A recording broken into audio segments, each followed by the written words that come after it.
మీకు జరిగిన మేళ్ళులైన ప్రభుని మీరు ఏం చేయాలి?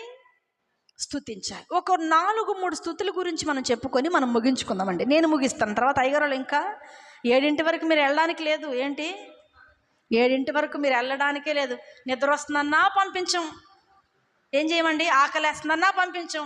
7 వరకు ఎక్కడ దాకా ఉండాలి? మీరు ఎక్స్పీరియన్స్ చేయాలి, ఉండాల్సిందే. 7 గంటల దాకా చిన్నపిల్లలైనా పెద్ద పిల్లలైనా ముసరులైనా వెళ్ళటానికి కుదరనే. అయ్యగారు అంతేనండి? అయ్యగారు కూడా చెప్పారండి, ఇంకేం బాధ లేదు, కుదరదు.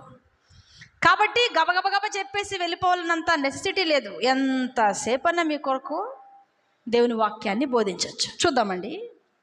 దానియేలు గ్రంథము 6వ అధ్యాయము, దానియేలు గ్రంథం 6వ అధ్యాయం 10వ వచనం చదువు.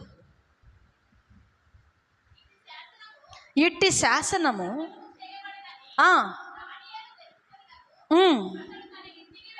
అతడు తన ఇంటికి వెళ్ళి యథాప్రకారముగా అనుదినము 3 మోకాళ్ళుని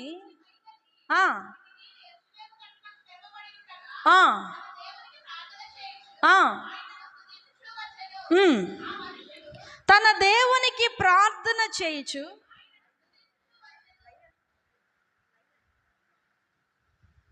ప్రార్థన చేస్తూ ఏం చేస్తున్నారంటమ్మా? ఇందులో మనం ఒక పాయింటే తీసుకుందాం, స్తుతిస్తున్నాడంట. మనం దానియేలు గారి దగ్గరికి వెళ్ళి అడిగితే, అయ్యా నువ్వు ఏ సమయం ముందు స్తుతిస్తున్నావు ప్రభువుని? ఏ పరిస్థితుల్లో ఆయనకి స్తుతి చెల్లిస్తున్నావు? ఏ కష్టంలో ఆయన్ని స్తుతి చెల్లిస్తున్నావు?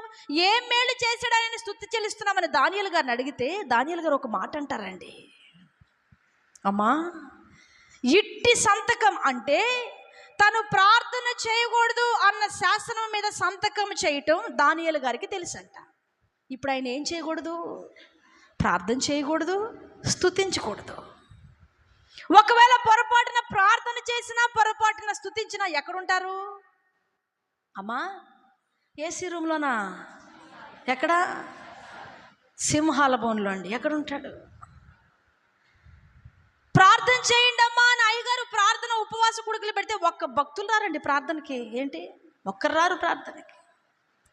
ప్రార్థన చేయొద్దని సంతకం చేయబడిన ప్రార్థన చేయడానికి దానియేలు గారు వెనుక తీయలేదంట. ప్రార్థన చేయమన్నా చెయ్యని రోజుల్లో ఉన్నాం మనం. ఆ దినాల్లో ప్రార్థన చేయొద్దని సంతకాలు చేయబడిన, శాసనాలు జారీ అయిన ప్రార్థన మటుకు వారు ఏం చేయలేదంట, స్తుతి మటుకు వారు ఏం చేయలేదంట, మానలేదు. దేవునికి ప్రార్థన చేయటం ఎంత ముఖ్యమో స్తుతించటం కూడా అంతే ముఖ్యం.